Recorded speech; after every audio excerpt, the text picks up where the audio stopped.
오늘 우리에게 주신 하나님의 말씀 창세기 34장 13절로 23절 말씀입니다. 생명의 샘가 4월 11일 금요일 말씀 이같이 하면 너희에게 허락하리라. 함께 읽겠습니다. 야곱의 아들들이 세겜과 그의 아버지 하몰에게 속여 대답하였으니 이는 세겜이 그 누이 디나를 더럽혔습니다. 야곱의 아들들이 그들에게 말하되 우리는 그리하지 못하겠노라. 할례 받지 아니한 사람에게 우리 누이를 줄 수 없노니 이는 우리의 수치가 됨이니라. 그런즉 이같이 하면 너희에게 허락하리라. 만일 너희 중 남자가 다 할례를 받고 우리 같이 되면 우리 딸을 너희에게 주며 너희 딸을 우리가 데려오며 너희와 함께 거주하여 한 민족이 되려니와 너희가 만일 우리 말을 듣지 아니하고 할례를 받지 아니하면 우리는 곧 우리 딸을 데리고 가리라. 그들의 말을 하몰과 그의 아들 세겜이 좋게 여기므로 이 소년이 그 일 행하기를 지체하지 아니하였으니 그가 야곱의 딸을 사랑함이며 그는 그의 아버지 집에서 가장 존귀하였더라. 하몰과 그의 아들 세겜이 그들의 성읍 문에 이르러 그들의 성읍 사람들에게 말하여 이르되 이 사람들은 우리와 친목하고 이 땅은 넓어 그들을 용납할 만하니 그들이 여기서 거주하며 매매하게 하고 우리가 그들의 딸들을 아내로 데려오고 우리 딸들도 그들에게 주자. 그러나 우리 중에 모든 남자가 그들이 할례를 받음같이 할례를 받아야 그 사람들이 우리와 함께 거주하여 한 민족 되기를 허락할 것이라. 그러면 그들이 가축과 재산과 그들의 모든 짐승이 우리의 소유가 되지 않겠느냐. 다만 그들의 말대로 하자. 그러면 그들이 우리와 함께 거주하리라. 아멘. 이 내용만 보면 이 두 가지 관점으로 보여지는 것이 있는데 이 첫 번째가 뭐냐면 이 세상적 관점에서 보면 굉장히 아름다운 화해와 이 공존의 이야기로 비춰집니다. 큰 집안에 큰 모욕적인 일을 당했음에도 불구하고 이 모욕을 준 집안과 이 사돈을 맺기 위한 그러한 화해의 한 조건을 내미는 것처럼 보여진단 말이죠. 그래서 얼핏 보면 야 그래 그리스도인이 이렇게 화해의 장을 가져야지 이런 화해와 용서, 포용 뭐 이렇게 비춰지는데 실상은 그런 게 아니죠. 요 표면적으로만 보면은 요 내용만 보면은 세상적 시각에서는 그렇게 보인단 말이죠. 그러나 이게 또 신앙적 관점에서 보면은 그게 아니에요. 그것은 타협으로 비춰진단 말이죠. 왜 타협이냐 하면 하나님께서 원하시는 것이 아니란 말이에요. 이 하몰의 집안과 그 가나안 집안이기 때문에 사돈을 맺어서는 안 되는 거예요.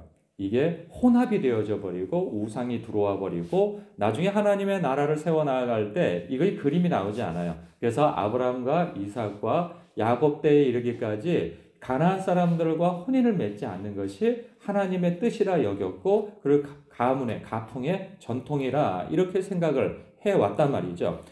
그 야곱의 형 에서조차도 가나안 여인들과 이 결혼을 한 까닭에 그 아버지로부터 또 어머니로부터 눈밖에 나서 축복을 받지 못하는 열외의 사람이 되어졌던 것도 한 이유가 되어졌잖아요. 그런 부분에 있어서 절대로 가나안 집안과 가나안 사람의 집안과 아무리 가문이 뭐 대단하고 그 위세가 있고 그 집안과 또 결혼을 맺는 것 때문에 어떤 평화로움과 여러 가지 좋은 일이 있다 할지라도 그것은 하나님의 뜻은 아니라 말이죠. 그런데 이것보다 좀 더 안으로 들어가 보면 13절의 내용이 그렇습니다. 야곱의 아들들이 세겜과 그의 아버지 하몰에게 속여 대답하였다라는 거예요. 이게 속인 거라는 거죠.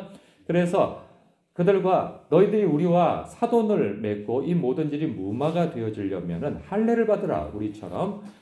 그래서 하나님의 거룩한 그 백성이 되어지는 통로가 되어지는 것을 가지고 그들은 거짓말을 상대방이 했단 말이죠. 왜? 나중에 이제 내일 본문에 보게 되어지면 남자들이 할례를 행하는 것 때문에 전투력을 상실합니다. 일정 기간 동안에 상처가 아물기 이전까지 잘 움직이지를 못하고 막 몸에서 열이 나고 왜냐하면 피부 일부를 떼어냈기 때문에 그게 회복되어지는 과정 속에서 전투력을 상실한단 말이죠.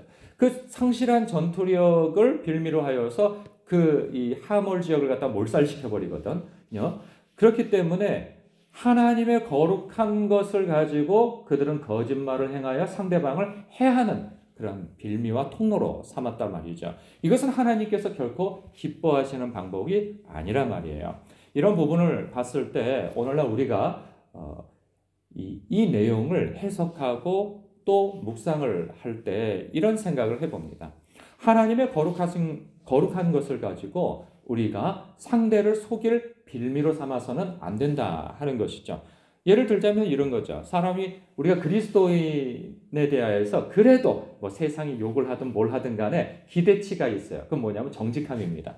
그리스도인들은 예수 믿는 사람들은 정직하다 하는 거예요. 그래도 요구받는 것이. 그런데 이 정직한 것을 그동안 신뢰를 쌓았다가 한 방에 뒤통수를 치는 일이 있단 말이죠. 이 교회 안에서도 그런 일이 벌어지기도 하고 외부에서도 그런 일이 벌어지기도 한단 말이에요.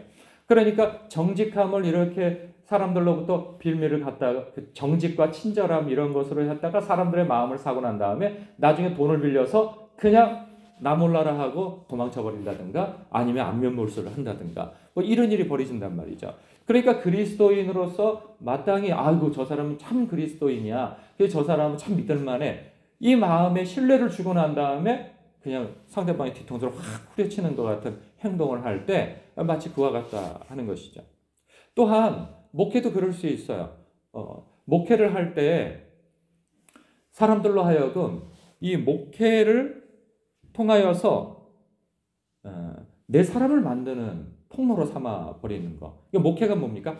하나님의 사람을 만드는 일 아니겠어요? 예수의 사람, 하나님의 사람, 하나님의 말씀의 통치를 받게 하는 것이 목회의 목적이란 말이죠. 성도가 예수님을 사랑하고 하나님을 사랑해야 되는데 그 중간에 있는 그 매개체가 되어지는 목사가 예수님의 자리에 앉고 하나님의 자리에 앉아서 자신의 사람을 만들고 자신이 이리저리 이 작은 이 나라의 그 왕노릇을 하려고 하는 그런 목회를 한다면 이것은 하나님의 선하신 도구를 가지고 자기 것으로 삼고 사람을 속이려고 하는 결국은 자기도 하나님 앞에 심판을 받고 그 자신을 추종하는 사람들도 하나님의 심판을 받게 되어지는 일에 나쁜 통로로 사용하게 되어지는 것이죠. 뭐 그것뿐만이 아니겠죠. 우리는 그 신앙생활하면서 하나님의 거룩한 것을 가지고 사람들에게 좋지 않은 것으로 속이려고 하는 것이 되어진다면 이것은 하나님 앞에 큰 심판을 받게 되어지는 것이라 우리는 생각을 해봐야 하는 것이죠. 그런 것들은 뭐 따져보면 많은 것이 있겠죠. 이 사랑이라고 하는 도구, 그리스도인, 하나님의 사랑, 하나님은 당신을 사랑하십니다. 나도 당신을 사랑합니다. 그러나 뒤돌아서 그 사람을 뒷담화하고 또 다른 모습을 비춘다면 이것 또한 하나님의 거룩한 것을 가지고 사람을 기만하고 속이는 것이 될 것이고 뭐 내일 말씀과 연결이 되어지겠으나 또 내가 해를 입었다 하여서 해를 해로 갚고 원수를 원수로 갚는다면 이 또한 주님의 뜻이 아니라는 것이죠. 야곱의 아들들은 그럴만 할 것 같아요. 왜? 다 남자들만 있잖아요. 집안에 형제들이. 그런데 디나가 여동생이에요. 그 얼마나 아끼고 이쁘고 그러겠어요. 그 남자들만 바글바글하는 그 형제간 속에서 특별히 이쁘겠죠. 근데 그 이쁜 그 여동생이 겁탈을 당했다는 거 아니겠어요? 그냥 눈에 불똥이 튀는 거죠. 우리의 삶 속에서도 이런 부분에 대해서 함부로 뭐 용서하라, 뭐 이렇게 이야기한다는 것은 참 쉬운 일이 아닙니다. 이것이 하나님의 은혜를 받고 자신 속에서 그것이 하나님의 사랑 가운데서 말씀을 쫓아 악으로 악을 갚지 말고 선으로 악을 갚아라 하신 말씀. 그리고 너희가 악을 갚지 말고 너희는 사랑하고 원수를 위하여 기도하고 심지어는 원수까지 사랑하라. 원수는 내가 갚을 것이니 너희는 사랑만 하라. 이것은 하나님의 깊은 은혜를 체험하고 경험하지 않고서는 쉽사리 그렇게 행할 수도 없고 그렇게 하라 함부로 말할 수도 없는 것이죠. 그러나 결론은 분명한 것입니다. 쉽지 않다고 하여서 어려운 일이라고 해서 그것을 애둘러서 아이고 아무리 그렇다고 해서 말씀이 그런다고 그렇게 살 수 있겠습니까? 그렇게 할 수가 없는 거예요. 왜? 하나님의 뜻은 결론은 분명한 거예요. 너희가 스스로 원수를 갚지 말라는 거죠. 저도 그렇게 살 수 있을까 모르겠어요. 그러나 결론은 분명하다는 거예요. 저는 종종 이런 생각을 합니다. 제가 설교자이잖아요. 하나님의 말씀을 대언하는 자란 말이죠. 그런데 종종 하나님의 뜻은 이 정도의 위치인데 내가 그 수준이 못 된단 말이에요. 그래서 내가 이렇게 못 사는데 해서 하나님의 그 기준을 끌어당겨서 내 수준에 맞춘다면 이것은 합당한 것이 아닌 거죠. 이런 거예요. 내가 누군가에게 이것을 전해 주십시오 라고 했는데 그 사람이 자신의 수준에 맞지 않다고 자신의 수준으로 내 뜻을 끌어내려가지고 그렇게 전한다면 난 내 뜻이 그것이 아닌데 그래도 제가 그런 수준이 안 돼가지고요. 그건 당신 수준이고 당신이 나는 아니지 않소. 내 뜻을 전해달라고 하는데 왜 당신 뜻을 전하냐는 거죠. 저도 마찬가지예요.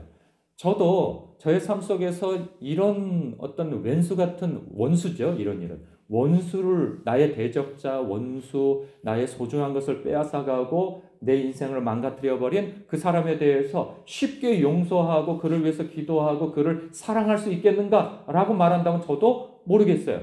그거 돼봐야 알겠어요. 그러나 내가 안 된다고 해서 하나님의 뜻까지도 안 되는 것은 아니에요. 하나님의 뜻은 우리에게 요구하는 바는 원수도 사랑하라는 거예요. 왜 그렇게 말씀하시죠?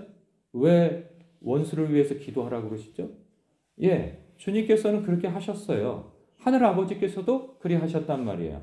하나님을 대적하고 예수님을 조롱하는 그들을 위하여서도 당신의 독생자를 허물과 죄로 죽은 자 그리고 하나님을 대적한 자를 위하여서 그 원수들을 위하여서 독생자를 내주셨단 말이죠. 독생자 또한 십자가에 매달려서 그들을 위해서 십자가에 매달려 계심에도 불구하고 발가벗기고 조롱하고 그렇게 하고 있는 그 사람들을 향하여서 아버지요, 저들이 자기가 하는 일이 무슨 일인지 알지 못해서 저렇게 하나이다. 저들을 용서하여 주옵소서 하고 그들을 위하여서 끝까지 십자가 지시고 죽으신단 말이죠. 예수님께서 너희에게 죄를 지은 자가 있다면 7번씩 70번이라도 그 하루에 그런 일이 벌어진다 할지라도 너희는 용서해 주어라. 이리 말씀해 주실 때에는 하나님과 우리 주 예수 그리스도께서 우리에 대하여서 여러분에 대하여서 그렇게 용서하신다는 뜻 아니겠어요? 그렇다고 한다면 너희가 나에게 그러한 용서를 받은 사람이라면 너희들도 기꺼이 다른 사람에 대하여서 용서해 줄 수 있어야 한다. 악으로 악을 갚지 말고 선으로 악을 갚아야 한다. 더군다나 거룩한 것을 빌미로 사람을 속이려고 든다면 그것은 하나님의 심판을 면하지 못한다 하는 것이죠. 오늘도 우리의 일상의 삶 속에서 내가 하나님의 거룩한 것으로 담아 하나님의 뜻과 하나님의 마음으로 내가 나의 삶을 살아내야 한다는 부분에 있어서 여러분 묵상하시는 귀한 시간 되시기를 주님의 이름으로 축복합니다. 기도하겠습니다.